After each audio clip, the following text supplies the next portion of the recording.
সামনেই তো রাখি উৎসব। এইরকম কোনো ধরনের উৎসব আসার আগে বাড়িতে যদি কিছু সন্দেশ বা মিষ্টি জাতীয় জিনিস তৈরি করে রাখা যায় তাতে মন খুব ভালোই লাগে। চলুন আজকে বানিয়ে দেখি এই কাজুর সন্দেশ। কাজুর সন্দেশ বানানোর জন্য খুব বেশি উপকরণ লাগে না। আমি এখানে 250 গ্রাম কাজু বাদাম নিচ্ছি। অবশ্যই কাজু বাদামটা একদমই ফ্রেশ নিতে হবে।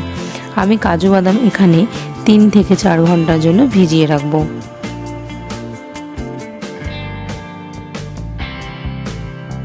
4 ঘন্টার মধ্যে আমাদের কাজু বাদাম বেশ ভালোই ভিজে গেছে এবং খুব নরমও হয়ে গেছে। আমি দেখুন কাজু বাদামগুলো ভেঙে আপনাদেরকে দেখাতে পারছি যে কতটা নরম হয়ে গেছে। এবার কাজু বাদামের জলটা ফেলে দিয়ে ভালো করে 3-4 বার ধুয়ে নিয়ে জলটা ঝরিয়ে নেব। এবার একটি মিক্সিং জারে আমি অর্ধেক কাজু বাদাম দিয়ে দেবো। আমি পুরো কাজু বাদাম একসাথে পেস্ট করছি না, তোমরা চাইলে একসাথে পেস্ট করেই নিতেই পারো।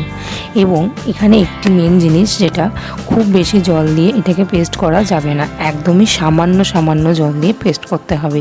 এখানে এই একটা বেশি কঠিন কাজ। দেখতেই পাচ্ছ আমি এখানে কতটা কম জল দিয়ে বারবার করে ব্লেন্ড করে নিচ্ছি। এটিকে ভালো করে ব্লেন্ড করে নিতে হবে, স্মুথ করে। আমার এখানে কাজু বাটাটা প্রায় হয়েই এসেছে। ঠিক এই সময় এখানে আমি হাফ বাটি চিনি গুঁড়ো ব্যবহার করছি। চিনির গুঁড়োটা আমার আগে থেকেই করা ছিল।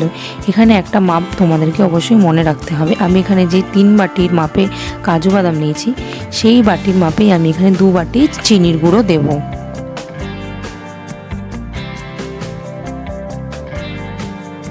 আবারও আমি এখানে ওই হাফ বাটি চিনির গুঁড়োটা দিয়ে একটি স্মুথ পেস্ট তৈরি করে নেব।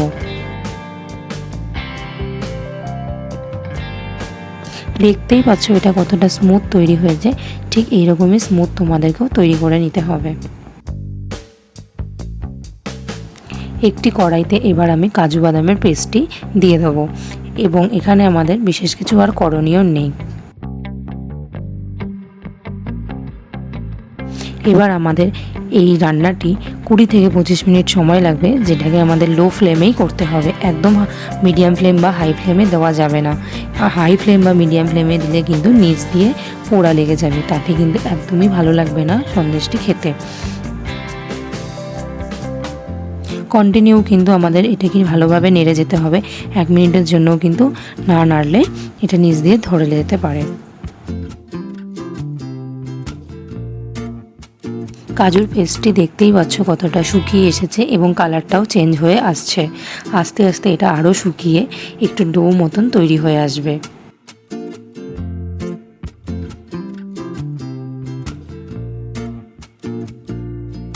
দেখতেই পাচ্ছ এই ডোটি প্রায় কড়াইয়ের গা থেকে ছেড়েই আসছে। এই সময় বুঝে নিতে হবে আমাদের এই ডোটি সন্দেশ হওয়ার জন্য একদম রেডি হয়ে এসছে। আমি এখান থেকে একটুখানি লেচি মতন কেটে সাইডে সরিয়ে রেখেছি ঠান্ডা হওয়ার জন্য। তারপর আমি এখানে একটু হাতের মধ্যে গোল্লা পাকিয়ে দেখব যে এটি গোল মতন লাড্ডু মতন তৈরি হচ্ছে কিনা। যদি এরকম লাড্ডু মতন তৈরি হয়ে যায় হাতে না লেগে, তাহলে বুঝে নিতে হবে এটি আমাদের একদম তৈরি। এরপর আমি একটি বাটার পেপারের মধ্যে সেই ডোটিকে তুলে নিলাম।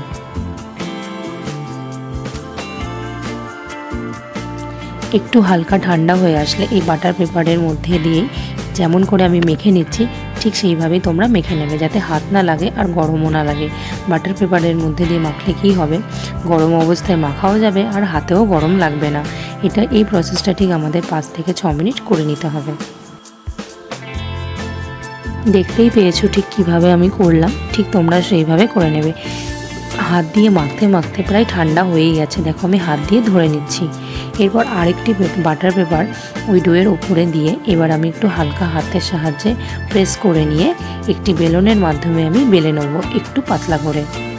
তোমরা অবশ্যই মনে মনে ভাবতে পারো বা বলতে পারো যে আমি তো এখানে কাজু কাতলি বানাচ্ছি না, তাহলে কেন এটিকে বেলে নিচ্ছি। এখানে আমার একটা সুন্দর ট্রিক্সের জন্য আমি এটাকে বেলে তোমাদেরকে দেখাচ্ছি যে এর মধ্যে আমি কি করতে চলেছি।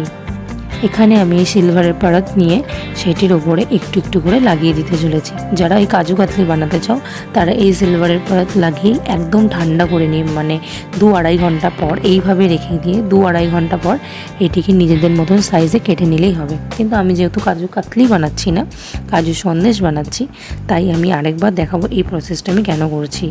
এই জিনিসটা ভালো মতন লাগিয়ে নিয়ে তারপরে আমি এটিকে আবার ভালো করে পুরো মেখে নিয়েছি। দেখতে পাচ্ছ একটা ভেতরে গ্লিটারি ব্যাপার দারুণ লাগছে। এটি সন্দেশটি তৈরি করার পর খুব সুন্দর লাগে আর কি দেখতে, সেই কারণে কারোর যদি পছন্দ না হয় এই জিনিসটা পুরোপুরি স্কিপ করে যেতে পারো।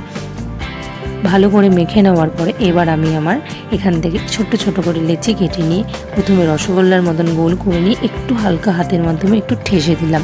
তারপরে এটি তৈরি হয়ে গেল আমাদের কাজুর সন্দেশ।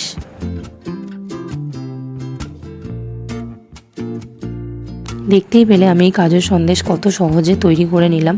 তোমরা অবশ্যই করে নিও এইভাবে কাজুর সন্দেশ। বাড়িতে করার অনুরোধ রইল এই কাজুর সন্দেশ। পরে আমি এগুলোর ওপরে একটু করে সিলভারের প্রোডাক্ট দিয়ে নিচ্ছি ডেকোরেটের জন্য। থ্যাংক ইউ সো মাচ এই ভিডিওটি পুরো দেখার জন্য। চ্যানেলটিকে সাবস্ক্রাইব করে আমার পাশে থেকো। টাটা, বাই বাই, সুস্থ থেকো, ভালো থেকো। নেক্সট ভিডিওতে আবার কথা হবে।